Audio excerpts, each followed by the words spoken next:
வாழ்க வளமுடன். நான் உங்கள் புவனா சிவகுமார். ரொம்ப நாளைக்கு அப்புறமா நான் பேசுகிறேன்.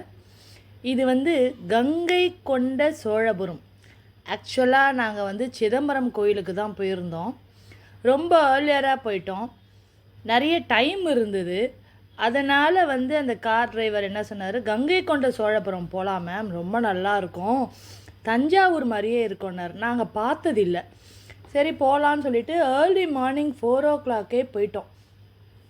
போனால் அப்போ ஒரே இருட்டு, ஒன்றுமே தெரியல. 6 o'clock ஷார்ப்பாக கோயிலுக்குள்ளே என்ட்ரி ஆனோம்.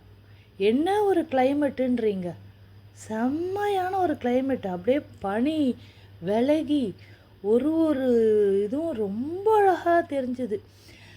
6:30 இருக்கும்னு நினைக்கிறேன். ஐயர் வரலை அப்படின்னாங்க. அடடா, இவ்வளோ கஷ்டப்பட்டு வந்தோமே, ஐயர் இல்லைன்னா சாமியை எப்படி பார்க்குறது அப்படின்ட்டு படி ஏறி போயிட்டோம்.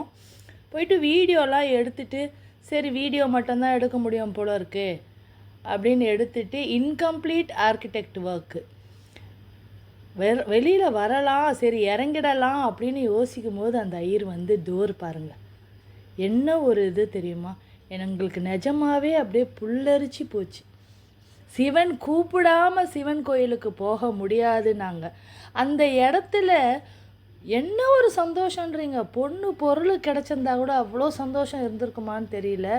அந்த டோர் ஓப்பன் ஆனோன்னு எங்களுக்கு அவ்வளோ ஒரு சந்தோஷம். அடடா, காலையில் ஒரு 6:30க்கெல்லாம் சிவனை பார்க்க போகிறோம் நம்ம அப்படின்ட்டு. ஆக்சுவலாக உள்ளெல்லாம் எடுக்க சொன்னாங்க, சாமியை எடுக்கக்கூடாதுன்னாங்க. ஆனால் எண்ணி அறியாமல் அதை எடுத்துட்டேன். வெளியிலலாம் பாருங்கள், நல்ல டிசைனு. நான் தஞ்சாவூர் கோயிலுக்கு ஒரே ஒரு வாட்டி தான் போயிருக்கேன். அதே மாதிரி தான் இருக்குது. ரொம்ப நல்லா இருந்தது கிளைமேட்டு. சிலை எல்லாம் அங்கே பாருங்கள், அந்த கிளைமேட்டு தான். அந்த புகை மூட்டத்தோட பனி லைட்டாக ட்ரிஸ்லிங்கோட கோயிலை பார்க்கும்போது அப்படியே எல்லா மன கஷ்டமும் போயிட்டு ரொம்ப ரிலாக்ஸாக உணர்ந்தோம். ஒன்றுமே சாப்பிடலை, நம்பவே மாட்டீங்க. வெறும் ப்ரஷ் பண்ணிவிட்டு தண்ணி குடிச்சிட்டு தான் அந்த கோயிலுக்குள்ளே போனோம். நாங்கள் செம்மையாக இருந்தது. நைட்டு ஸ்டார்ட் பண்ணிவிட்டு ஏர்லி மார்னிங் போகவும் ரொம்ப அழகாக இருந்தது. அங்கே பாருங்கள், அடாடா, இன்ச்சு பை இன்ச்சு ரசித்தோம். தஞ்சாவூர் பெரிய கோயிலை கூட ரசித்தோமான்னு எனக்கு தெரியல. இந்த கிளைமேட்டுக்கும் அந்த கோபுர அழகுக்கும் ரொம்ப நல்லா. அங்கே இருந்த யாருமே ஒருத்தருக்கு ஒருத்தர் பேசிக்கவே இல்லை. நாங்கள் அந்த அளவுக்கு ரசித்து கோயிலை ரொம்ப அழகாக, பாதி சிலைகள்லாம் அப்படியே விட்டுட்ருக்காங்க.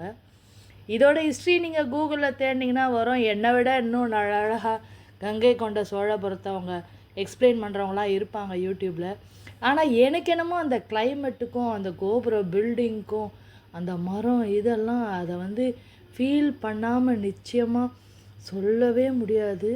ரொம்ப அருமையாக இருந்தது. கங்கை கொண்ட சோழபுரம் எத்தனை பேர் அது ஒரு டூரிஸ்ட் பிளேஸாக போகிறீங்கன்னு எனக்கு தெரியல. ஆனால் கண்டிப்பாக பசங்களை கூட்டிகிட்டு போங்க. நாங்கள் போயிருந்தப்போ ஏர்லி மார்னிங் கிளைமேட் ரொம்ப அழகாக இருந்தது. உள்ளே என்ட்ரி ஆகும்போது ஒரே பனிமூட்டம். அந்த சாமியை பார்த்துட்டு வெளில வரும்போது கொஞ்சம் கொஞ்சமாக விலகி. இதை பாருங்கள், இப்போ பாருங்கள், கோபுரம்லாம் கொஞ்சம் நல்லாவே தெரியும்.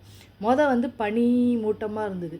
அப்படி நினச்சி பாருங்களேன், உள்ளே போகும்போது அப்படியே பனி மூட்டத்தோடு ஃபுல் எல்லாத்தையும் சுற்றி எண்டிங் வரும்போது வெளிச்சம் கொஞ்சம் கொஞ்சமாக அந்த கோயில் ரொம்ப அருமையாக இருந்தது. மேபி இன்கம்ப்ளீட் ஒன்னாக இருக்கலாம், ஆனால் எனக்கு ரொம்ப பர்சனலாக ரொம்ப பிடிச்சிருந்தது, ரொம்ப அட்டாச்சாக இருந்தது. அதுக்கப்புறமா நான் சிதம்பரம் கோயில் போனப்போ எனக்கு இது சிங்கமுக கிணறு அப்படின்னாங்க. இது அதுக்கு போகிற படிக்கட்டு, உள்ள படி இறங்கி தான் அந்த சிங்கமுக கிணறுக்கு போவாங்களாம். ரொம்ப நல்லா இருந்தது. ஒரு மாதிரி சவுண்டெல்லாம் வந்தது. அப்படியே டீப்பாக சரின்ட்டு நான் க்ரில்லுக்குள்ளே போய் வீடியோ எடுத்து வெளியில் வந்திருக்கேன். இது எதுக்காக பயன்படுத்தினாங்க அப்படின்ற டீட்டெயிலாம் எனக்கு தெரியாது. நான் ஜஸ்ட்டு ஒரு டூரிஸ்ட் பர்சனாக போய் பார்த்ததில் எனக்கு ரொம்ப பிடிச்சிருந்தது. இங்கே பாருங்களேன், ஒரு ப்ராப்பர் பெயிண்டிங் இல்லை, கரெக்டான ஃபினிஷிங் இல்லை, இருந்தாலுமே அங்கே ஒரு அமைதி இருக்குது. அங்கே என்னமோ சிவன் நச்சமாக இருக்கா மாதிரி ஒரு ஃபீல் ஆகுது எனக்கு ரொம்ப பிடிச்சிருந்தது பர்சனலாக. நீங்களும் பார்த்து என்ஜாய் பண்ணுங்கள். தென்னாடுடைய சிவனே போற்றி, எந்நாட்டவர்க்கும் இறைவா போற்றி. ஓம் நம சிவாய நமக.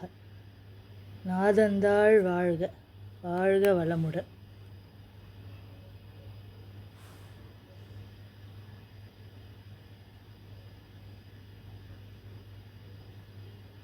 அந்த ஃபுல் கோபுரம் வியூ வந்துடுச்சு பாருங்களா, எண்டு சூப்பராக இருக்குது பாருங்கள். அந்த கிளைமேட்டிக் கண்டிஷன்